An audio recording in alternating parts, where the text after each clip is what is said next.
Thank you, you're beautiful.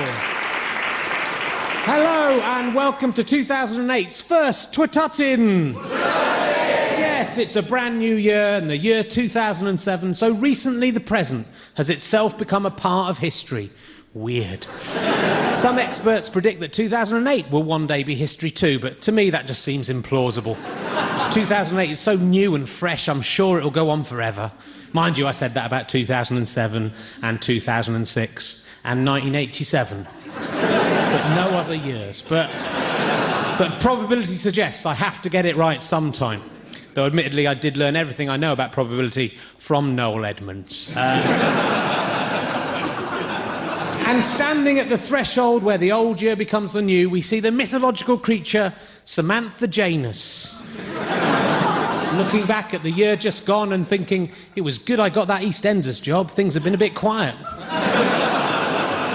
Looking forward at the year ahead and thinking, I hope I keep that EastEnders job, things have been a bit quiet. I'm sure I'm not the only one who can see the advantages of a two-headed Samantha Janus with one face pointing forwards and the other pointing backwards. She'd be excellent at parallel parking. And even though it's a new year, opponents of change will be delighted to know there'll be nothing new about Twttin. It's the same old ragbag of jokes about what happened this week in history, punctuated by our fabulous house band, Christian Reilly and Diplodocus. Now with added 2007.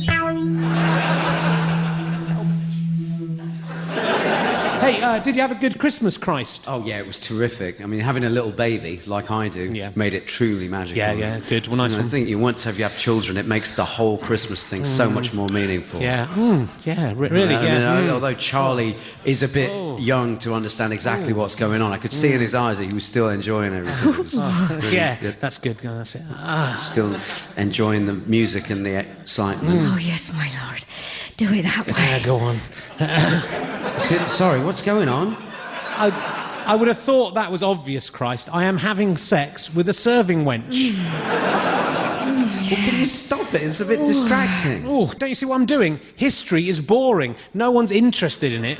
But I've been watching The Tudors on DVD, and all they do to spice up the dull old history bits is put in a sex scene every 8 minutes, and everyone stays tuned in through the turgid plot, because they know they might get to see a man's bum in a bit.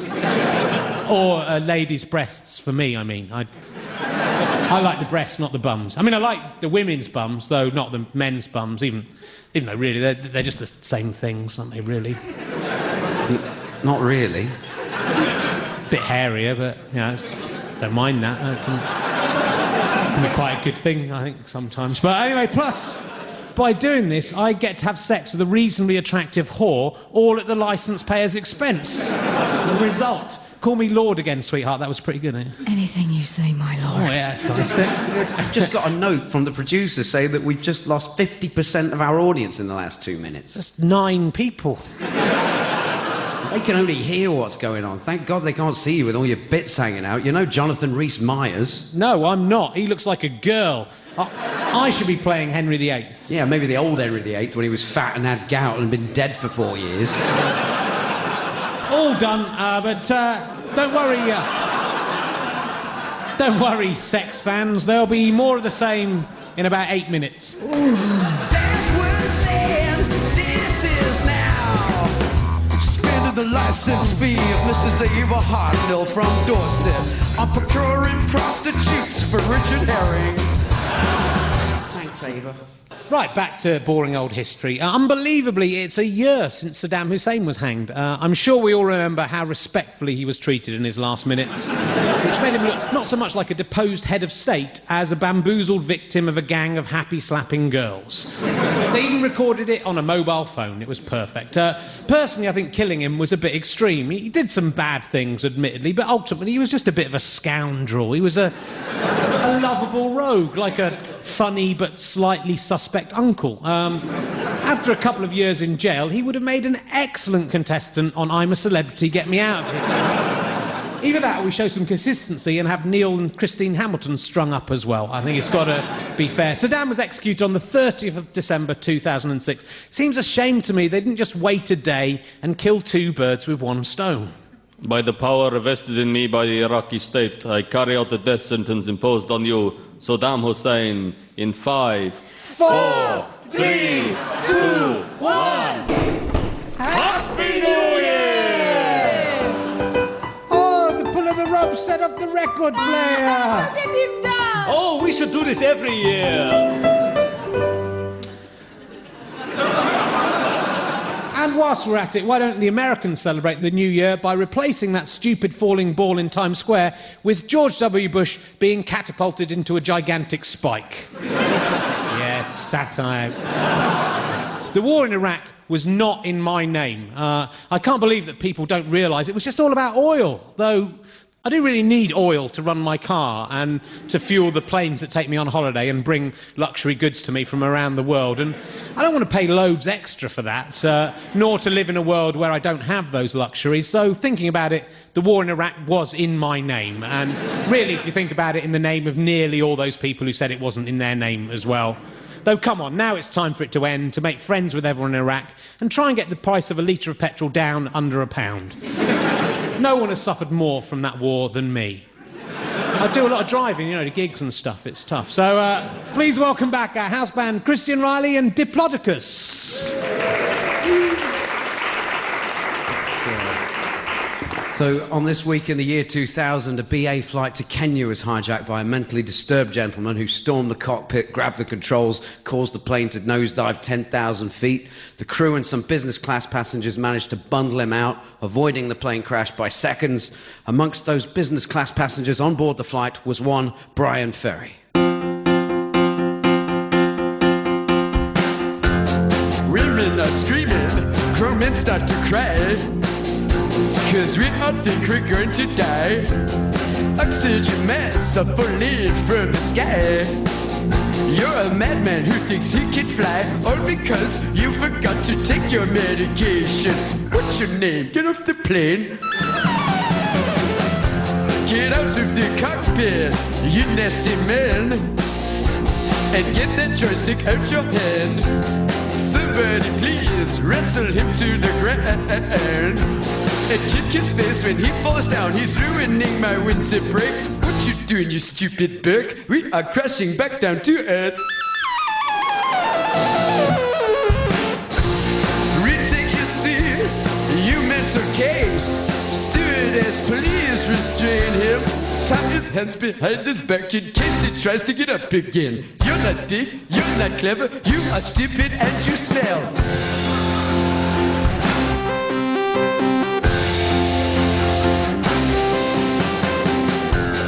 I hope you're pleased with yourself.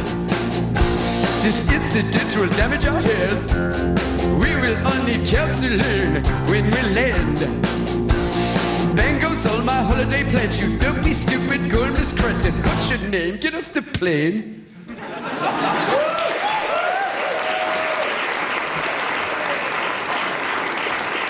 Christian Reilly and Diplodocus. Brilliant. Well, it probably was. I wasn't listening. I was being teabagged by the King of France's sister. On the 1st of January 1946, Emperor Hirohito of Japan announced that he wasn't a god. This must have been an embarrassing moment for someone who, remember, up to that point, for the first 45 years of his life, had claimed to be divine.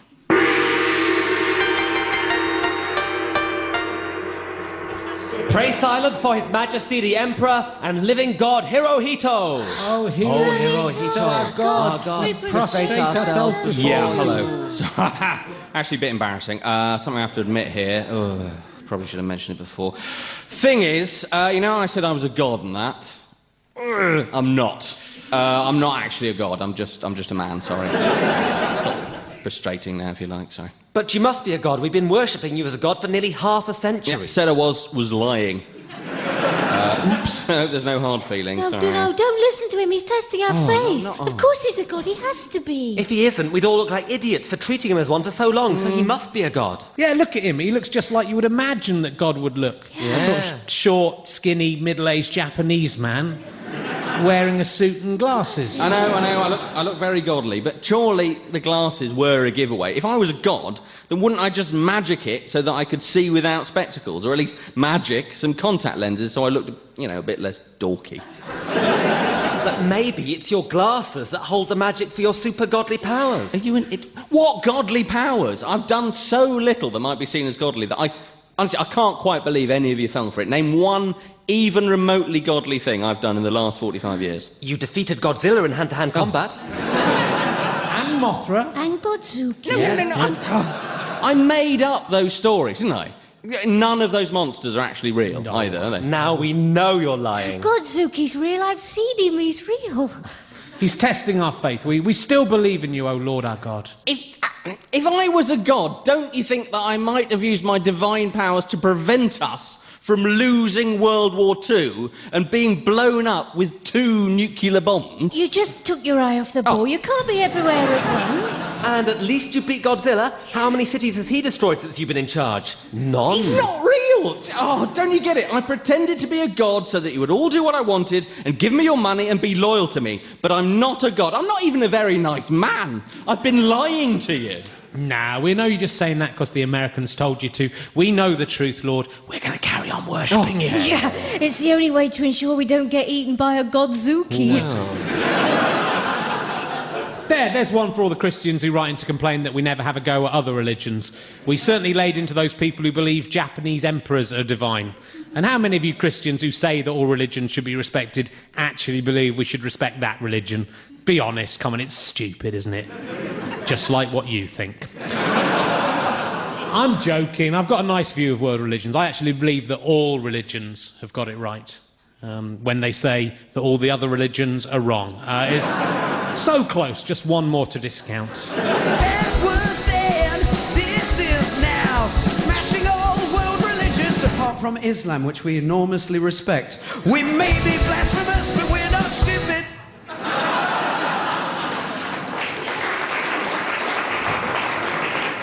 Sorry if the history's been a bit insipid there, but don't worry, I am topping a comely milking wench.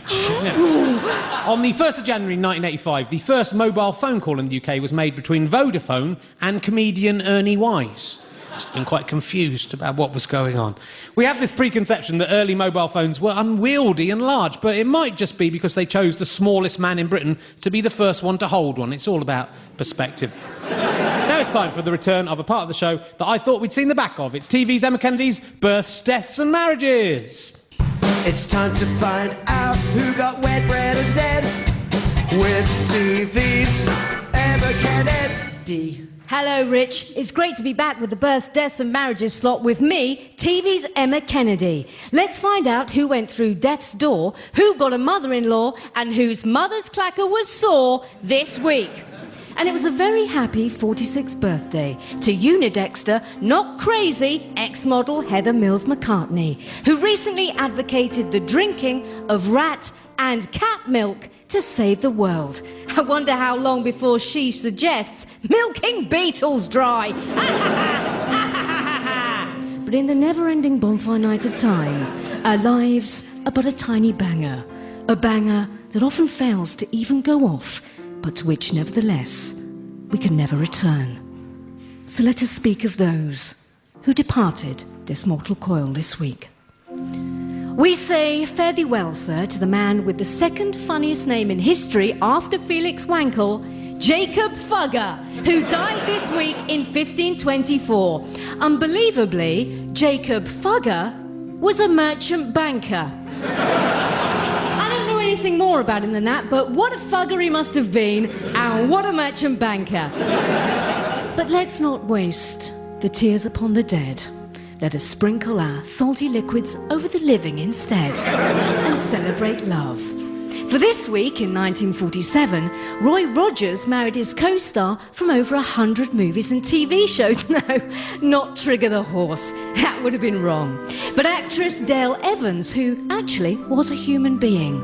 Phew! Imagine if things had gone differently. Still, he wouldn't be the only man to marry his horse. Just ask Prince Charles. Oh, cheeky! Steady on! Hold on, Emma, hold on. Don't laugh at her. Yes, Thank what? you. What is it? Why should I ask Prince Charles about that? Well, you know, because he would know about marrying a horse. Don't just say the same thing again. Don't encourage her. Are you saying Lady Diana was a horse? No, she she was a candle in the wind. Good. But, you know, maybe someone else. He married someone else. He was only married one other person, and that person was a person, not a horse. Yeah, but, you know, some people might say... Some people might say what? That a perfectly attractive woman resembles a beast of the fields? I won't have sexist slander on my show. I have nothing but respect for all women, and I won't have this kind of lazy, offensive, hackneyed rubbish on my show, especially from someone who has a face that looks like a pig's backside after it's been repeatedly run over with a bulldozer with all broken bits of glass. Yeah, well, in bad the luck, tracks. Billy-o. Bad luck, Billy-o, because you're married to it, so the joke's on you. Well, there are ways of getting out of that. Get out of here, Morco. I'm not mawkish. You are. You're Camilla Morkabowles. Oh, fugger you. Ladies and gentlemen, TV's Emma Kennedy. Now it's time to welcome back everyone's favourite conspiracy theorist and internerd, Brian O'Green. Hello, Richard. Save the cheerleader, save the world. All right, I'll give it a go. So, what have you got for us this week, Brian? Well, Rich, I shall be using my time on the show this week for a new section called What If That Thing That Happened in History Hadn't Happened in History and Something Else Had Happened Instead? What if the thing that happened in history hadn't happened in history and something else had happened instead? Catchy. Thanks. One of the guys in my Doctor Who web ring came up with it. Yeah, remind me to have a chat with you about the connotations of the term web ring. So I'm genuinely fascinated by this idea. Exploring what might have happened if things had turned out differently is always interesting. I often wonder what would have happened if they hadn't changed the name of opal fruits to Starburst. What strange parallel universe would we all be living in then? Nerd. So I'll allow you to continue with this clumsily named section, as long as you don't ask what would happen if the Nazis hadn't been defeated and had successfully invaded England. Oh. Brian... I just like the uniforms. All right, I'll do another bit of history. This week, in 1962, the Beatles auditioned for Decca Records, who turned them down, preferring to sign Brian Poole and the Tremolos instead. The idiots. Yeah, Dick Rowe at Decca famously declared, "Guitar groups are on their way out, Mr. Epstein." Stupid Dick Rowe. The Beatles were signed by EMI, but it made me wonder, what would life be like now if the Fab Four had been turned down by all record companies? A world with no Beatles. Imagine, no imagine. Well, let's imagine our parallel universe without the Beatles. There would be plenty of positives. No Ringo Starr. No Frog Chorus. No Oasis. Liverpudlians would be less cocky. Heather Mills would be less wealthy. Very different result. This is all very compelling, Brian. Maybe the world really would be a better place if the Beatles hadn't existed. But there are also some negatives. Just think, if the Beatles hadn't existed, who would have filled the vacuum? Let me guess, the Nazis? No. Nice idea, but no. The Sontarans from Doctor Who? Far worse than that, Richard. The only other band at that time to successfully carry off mop-top haircuts. The Monkees. Just think, the Monkees would have gone on to be as big as the Beatles, though, of course, nobody would have known what that term meant. In this nightmare scenario, it would have been not John Lennon assassinated, but rather Mickey Dolenz, meaning that we would now have his horrific gurning shoe face on posters propped up naked in bed next to Yoko Ono. Plus, the 1980s TV show Metal Mickey might have used slightly different camera angles, as some of the episodes were directed by Mickey Dolenz. You grasp the gravity of the situation. Worst of all, though, Richard, had the Monkees been more successful, Tipp-Ex would never have existed. Why? Because it was Mike Naismith, off of the Monkees, mum, who created that wonder potion. And had the Monkees earned more money, Mike would have bought his mum a bungalow, thus meaning she resigned her job and never came up with liquid paper. Can you imagine a world without Tipp-Ex, Richard? Yeah, it's pretty much the world we live in now, isn't it? Yeah, all right, but the 80s and 90s would have been vastly different. Swathes of minor typographical errors would have remained uncorrected. Goths would have had nothing to write on their bags with. Lindsay Dobson at my school would never have become addicted to sniffing Tipp-Ex spinners and would have passed the one extra GCSE she needed to get into the sixth form, ensuring her a university place, thus meaning she wouldn't have been working in Alaska Fried Chicken in Guildford last Christmas when I went back to see my parents and drunkenly attempted to look down her top. leading to the manager barring me for life from my favourite restaurant. Even when I told him it wasn't my fault and it was all down to EMI not rejecting the Beatles in 1962. An explanation which, if anything, seemed to make it worse. That, Richard, is what the world would be like if the Beatles had never existed. You've really thought this through. I live alone. Brian O'Green, thanks very much. George! This week saw the death of old Davy Crockett at the Alamo. We don't really know much about this rough and tough frontiersman, except for one thing. He wore a ridiculous hat. That's it. That's the sum achievement of a man's life. A bit pathetic, if you ask me. I've got a proper job doing this. But he only had himself to blame.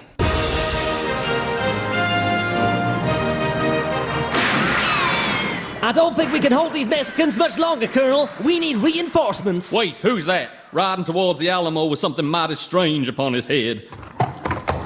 It's me, Davy Crockett. I'm here to save a day. But where are your men? Surely you haven't come on your own. I haven't come my own. There's me, Davy Crockett, and this my Davy Crockett hat. Right, we're facing a force of 7,000 Mexican troops, and all you've brought is a stupid-looking hat. But it's my Davy Crockett hat. All but bow down and for it. Looky here. Yoody hoodle hoo, Mickey hoos. Lay down your weapons, or I will unleash the fury of my Davy Crockett hat. We don't fear you or your stupid hat. Your hat, she is rubbish. I don't know, I quite like it. It's a brilliant hat. It's coonskin. Oh, no, even though I'm a Texan, I do find that very offensive. No. Raccoon. Oh, right. It's made out of Sorry. raccoon fur. I'm not racist. It's Apart fine, from man. hating Mexican, see here, that's the raccoon's body fur, and then its tail. So that there, just under the tail, is the rack. Lord above, you think that wearing a vermin's a-hole on your head is gonna make our enemy respect you? It might. We need more men and guns and some sort of brilliant military strategy, possibly some kind of flying wizard who can shoot thunderbolts out of his fingers. Not a hairy, flappy, high-based accessory with an animal anus on it. Davy Just Crockett. saying Davy Crockett ain't gonna help. But if we all put on coonskin hats, then we'll be Raccoon. fine. I have a theory that wearing raccoon skin makes you impenetrable to all bullets. And how did you kill the raccoon you're wearing on your head? With my gun.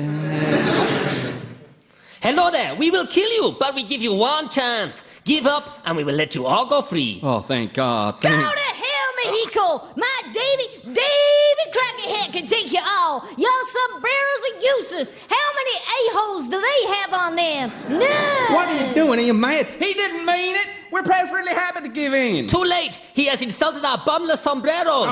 Destroy the Alamo. Oh, we're all gonna die. No, we'll get out of here, and one day we'll all look back on this and laugh. We'll look over at each other and say, remember the Alamo? And we'd be like, oh, no. Ooh, right up my raccoon hole. That was then, this is now. On the 31st of December 2006, the UK finally paid off the final instalment of our Second World War debt to the United States of America, only 61 years after the end of the war. Now, that's what I call a long loan. Eat your heart out, students, you're rubbish. I wonder what it was like when we handed over the final wad of cash. So, here we go, the final instalment. At last. What a relief. Thanks, Guy. Just stick it on the table. Sorry about all the coppers. You know what Gordon's like. Wow, I can't believe we finally paid this off. So, can we interest you in any further loans? Oh, no, I don't think so, thanks. What about your wars in Iraq and Afghanistan? They must be costing megabucks. Oh, they're just little wars, really, and actually, we've managed to save quite a lot of money on those by not giving our troops working guns or bulletproof vests. And also by having you Americans kill lots of them. Nice one.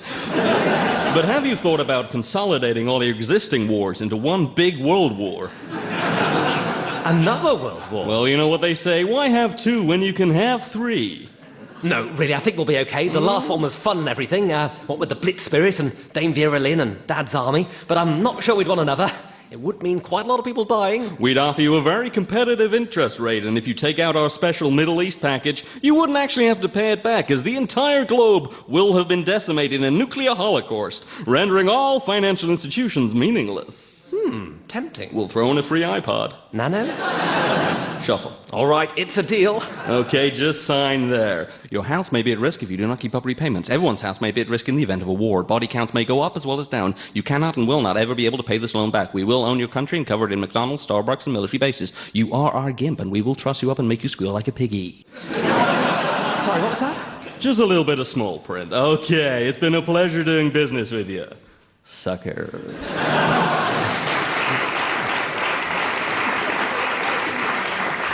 That's pretty much the end of the show. All that remains for me is to give one of my wife's ladies-in-waiting a golden shower, and we can wrap this thing up. I'm ready for you, sire. Okay, here goes. Here comes the golden shower. Oh, watch out, that hurts. You love that gold. Oh, that hit me in the eye. Still, it could have been worse. What on earth is going on here? TV's Emma Kennedy. Yes! Stop showering that woman with gold, my own lady-in-waiting to. How dare you? Need I remind you that I am legally your wife, and if you're going to shower anyone with the gold that the BBC pay you, it's going to be me. I will shower my gold onto anyone I like. Need I remind you, my hero is King Henry VIII. And you know what he did when his shrewish wife, Catherine of Aragon, complained about him carrying on with servant girls? He chopped off her stupid head. No, he divorced her. Henry VIII cut off the heads of all his 12 wives, Emma. You must remember the rhyme. Beheaded, beheaded, beheaded, beheaded, beheaded, beheaded, beheaded, beheaded, beheaded, beheaded, beheaded, beheaded. Beheaded, maybe.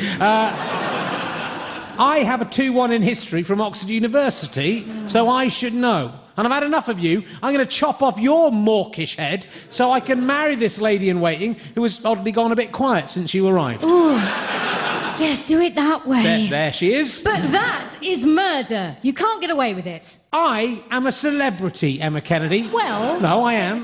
I am. Really? I was on the celebrity boat race, the other boat. You I was a didn't celebrity. really feature. I was in it, though. That means I'm just to a make up the numbers. I'm a celebrity, and celebrities can shoot, stab, or behead anyone they like. No one can do anything about it because they're celebrities. Bring in the executioner.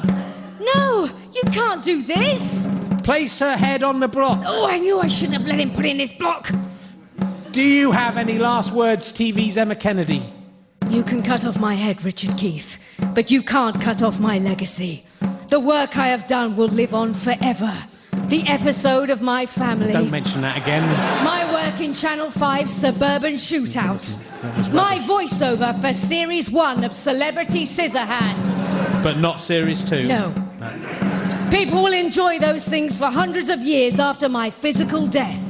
Well, Rich, I don't want a golden shower on your parade, but wouldn't it make more sense ratings-wise to postpone the beheading until the next show, thus creating some dramatic tension and encouraging our few listeners to tune in again? yes, all right. That would also give me some time to think of a way out of this. People love the murder of women. They'd be bound to listen. They do. They love it. They'd be bound to listen again. All right. Okay. Look, can you come back next week, Emma? Oh, I'd love to. Great. So, do tune in next time for an episode that I will be calling To Kill a Mockingbird. I'm very funny. Bye!